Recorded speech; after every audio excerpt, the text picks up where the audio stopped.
پیارے دوستوں، میرا نام ہینی ہے۔ جب میں چھوٹی سی تھی تو ایک گاؤں میں اپنے ماما، پاپا اور بہن بھائیوں کے ساتھ رہتی تھی۔ ہم وہاں بہت خوش تھے۔ ماما مرغی کے ساتھ ہم کھیتوں میں، گلیوں میں، آنگن میں بھاگتے دوڑتے رہتے۔ زندگی میں خوشیاں ہی خوشیاں تھیں۔ لیکن دوستوں، وقت سدا کب ایک سا رہتا ہے؟ خوشی اور غم کا ساتھ تو ہمیشہ سے رہا ہے۔ جب میں اور میرے بہن بھائی بڑے ہوئے تو ہماری غریب مالکن نے ہمیں ایک شخص کے ہاتھوں فروخت کر دیا۔ اس شخص نے شہر لے جا کر مرغی کا گوشت بیچنے والوں کی دکان پر بیچ ڈالا۔ یہاں ہمیں ایک گندے سے دڑبے میں، جہاں پہلے ہی بہت ساری مرغیاں قید تھیں، بند کر دیا گیا۔ اس تنگ سے گندے دڑبے میں نہ تو ڈھنگ سے کھانے کو ملتا تھا نہ پینے کو۔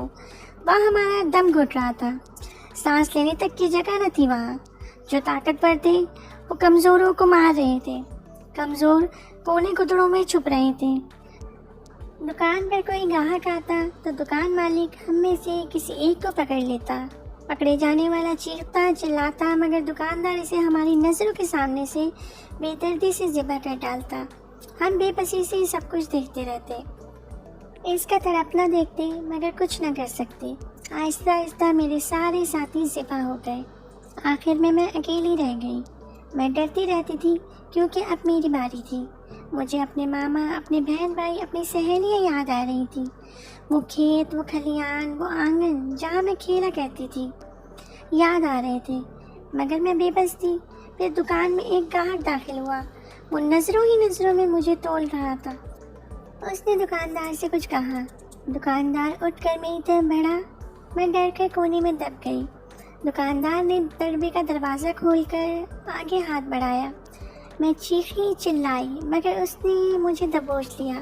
پھر اس نے میرے پروں کو بے دردی سے موڑ کر اپنے پاؤں کے نیچے دبا دیا۔ ایک ہاتھ سے میرا سر پکڑا اور لمبی سی چھری میری گردن کی کاٹنے کی تیاری کرنے لگا۔ اسی وقت ایک اور گاہک آن پہنچا۔ دکاندار اس سے باتوں میں مصروف ہو گیا۔ اس کی گرفت میرے پروں پر ڈھیلی پڑ گئی۔ میں نے موقع غنیمت جان کر ایک جھٹکے سے خود کو اس کی گرفت سے آزاد کر لیا اور چیختی چلاتی ایک طرف کو بھاگ نکلی۔ دکاندار میرے پیچھے بھاگا، لیکن میں اڑتی پھڑکتی دکاندار کی نظروں سے اوجھل ہو گئی۔ بھاگتے بھاگتے میں ایک پارک میں جا پہنچی اور جھاڑیوں میں خود کو چھپا لیا۔ میں کتنی دیر تک وہاں چھپی رہی، پھر ایک بلی نے مجھے وہاں سے چھپے دیکھ لیا۔ وہ مجھے پکڑنے کے لیے لپکی۔ میں اس سے اپنی جان بچانے کے لیے بھاگی۔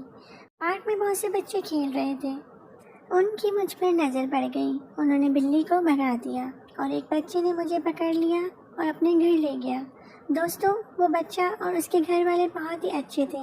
انہوں نے مجھے دانہ کھلایا، میرے لیے لکڑی کا چھوٹا سا گھر بنا دیا۔ میں بھی انہیں روزانہ ایک انڈا دیتی تھی۔ پھر انہوں نے میرے بہت سارے انڈے اکٹھے کر لیے اور میں ان انڈوں پر بیٹھ گئی۔ 21-22 دن کے بعد ان انڈوں میں سے چھوٹے چھوٹے پیارے پیارے چوزے نکل آئے۔ میں ان چوزوں کو دیکھ کر بہت خوش ہوئی۔ وہ لڑکا اور اس کے گھر والے بھی میرے ننھے منھے چوزوں کو دیکھ کر بہت خوش ہوئے۔ پیارے دوستوں، اب میرے بچے گھر میں بھاگتے دوڑتے رہتے ہیں۔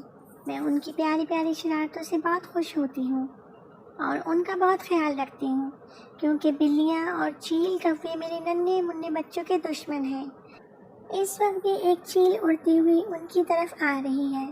مجھے اپنے بچوں کی حفاظت کرنی ہے، اس لیے پیارے دوستوں، خدا حافظ۔